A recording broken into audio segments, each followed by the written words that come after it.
Thank you, Mr. Chairman, and good morning, and welcome, ladies and gentlemen, to my talk today.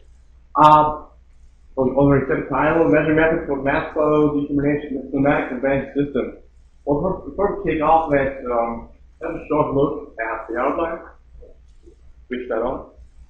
Okay, the outline. First, I will give a short motivation on the topic of pneumatic conveying, and we will there figure out some measurement tasks and some sensor tasks. I'll then present to you the sensor concept, which I can prove in simulation measurements, and in the end I will give a short conclusion.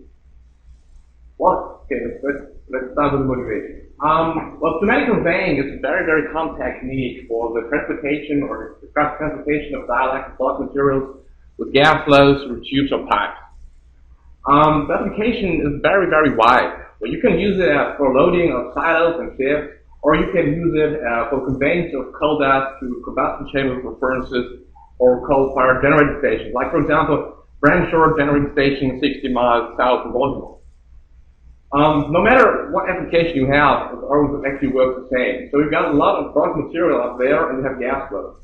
And by means of so-called flow-through feeder, you give the bulk material portion-wise into the gas flow, where it disperses, and then the gas part of the mixture is conveyed wherever you want to have it. So, it's quite clear that operators, for example, for a coal power plant, want to know how much coal does fly to the combustion chamber right at the moment. Therefore, we have to determine the mass flow. And having a look at such a pipe, we see that the mass flow actually is the product of the mass density with the volume flow. The volume flow, per definition, the product of the velocity of our material with the cross section, which we know because we're building those pipes, and the volume fraction of the particles inside of this combined material. So what we have to measure actually is the flow velocity and the volume fraction. This brings me right to the concept. We'll start with a concept called volume fraction.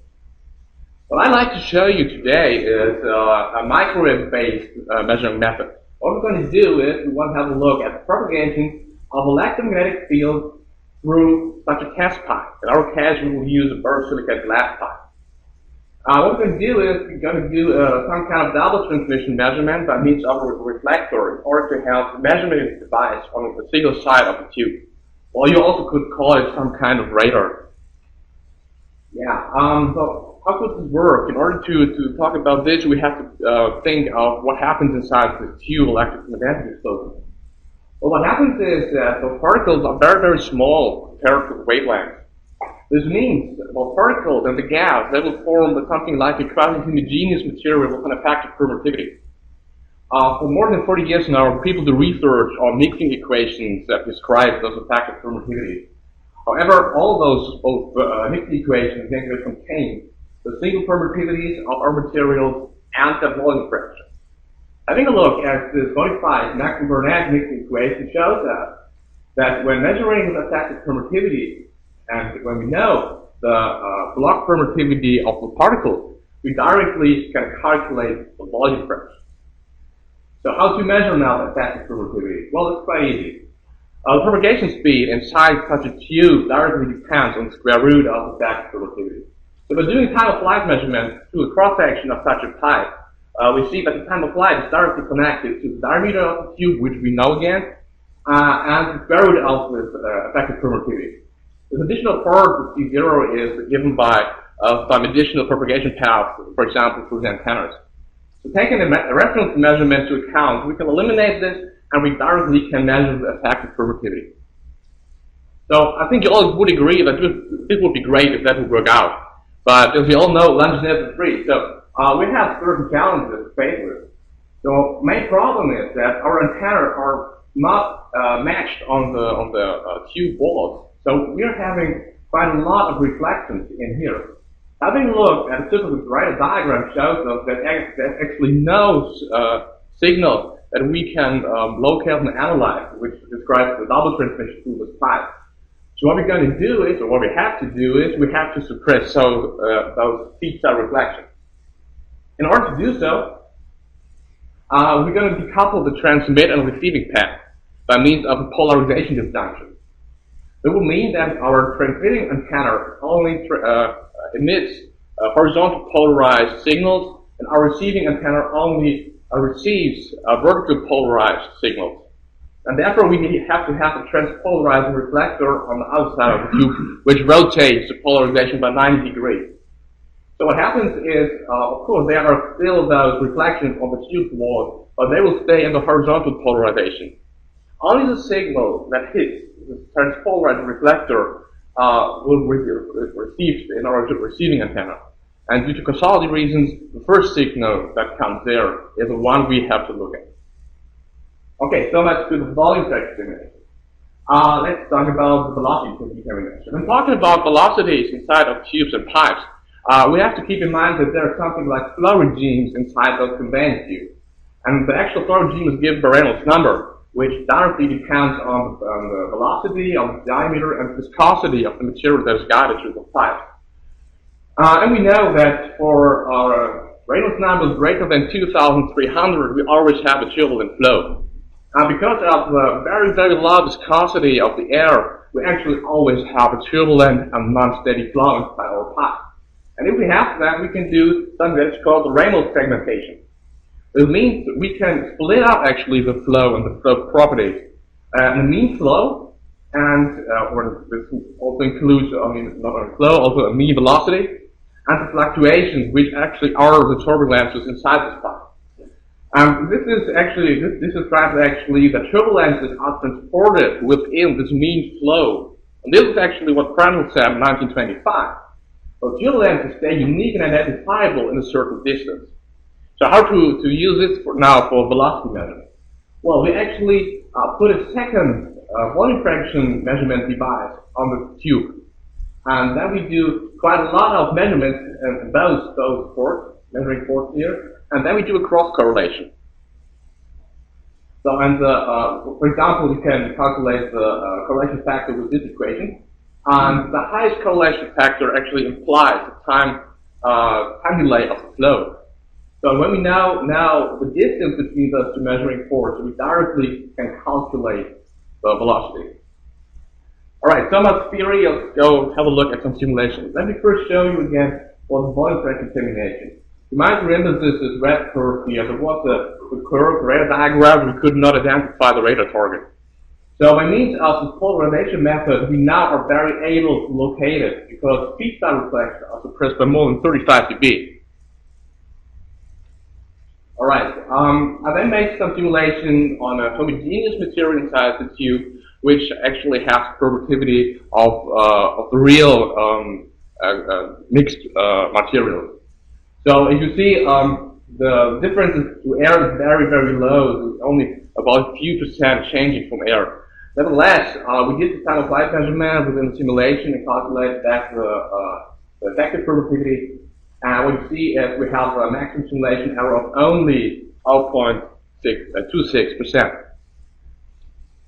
We further did simulation with ANSYS Fluent for the flow. Therefore, we picked out some kind of tube construction here. We have a small tube and a bigger measuring tube here. We decided this was 24 meters per second with gas flow and inert particles here. And then we added two measuring ports that record the volume fraction at all times for the simulation. And you see those signals here. And when you do cross correlation of those two signals, you see that we have a correlation coefficient of 8% at a speed of 8.09 meters per second. Compared to the speed in here, we have a relative error of only 1.1%, which again is quite good.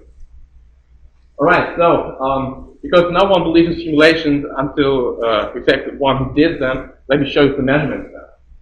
In order to perform measurements, I'll build out a test setup. This is a closed loop conveying system that consists of ventilators, some pipes in here. We have a big measuring pipe made of glass, and we have a vital lever and a cyclone in order to get the particles in and out.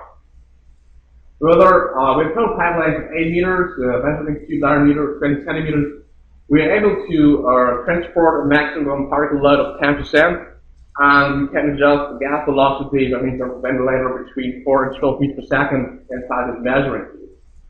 And in order, we're talking about dispersed dust in an air environment, we have to do some precautions to prevent dust explosions. Therefore, our transportation gas always is nitrogen, and we grounded all metal components. Additionally, we have transmission surveillance. So, okay, our measuring device we're using is an 80 GHz FMCW-RADAR system that has a bandwidth of 25 GHz and a ramp duration of 2 milliseconds. That will provide us a range resolution of 1.2 centimeters, and the measuring device has a long-term stability of 620 nanometers. For the patterns, we're using for both measuring ports 2 15 dBi rectangular horn antennas, and the reflector as a transpolarizing one in the corrugated reflector design. Alright, so let's have a look at those measurements. First of all, we did again some volume fraction measurements.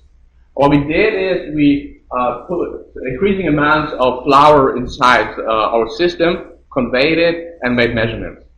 Then we took those time-applied measurements, calculated back the effective convertivity to volume fraction, and by means of the system parameters, we calculated a mass in order to compare it with the mass we put in there. And what we see is we have an average measurement error for different amounts of flour inside the tube of 1.3%, which are mainly caused by system uncertainties, like clogging effect, for example. Second measurement for velocity discrimination was carried out. Therefore, the distance between those two measuring ports was 22 centimeters, which is quite large. And we had a flow velocity of 6.5 meters inside this big tube. And now we see there is a correlation coefficient of 40%, which has the highest value at 5.9 meters per second. This is actually a measurement error of 9%, which is for the first measurement quite okay. Alright, that brings me right to the conclusion. Well, I showed you a micro-based measuring concept for the mass flow monitoring for pneumatic conveying materials. That contains volume fraction determination and the flow velocity determination. I showed you some simulations where I could show you that time-of-flight measurement works quite good. We had the instant reflex suppression of 35 dB, and the simulation of homogeneous material with this very, very low permittivity showed us an error of 0.26%. We had some simulations about the flow velocity, and also this had an error of only 1.1%. Measurements showed us that the volume fraction simulation works quite good, with an error below 1.3%, and the correlation-based velocity measurement showed us an error below 9%. Therefore, thank you for your attention.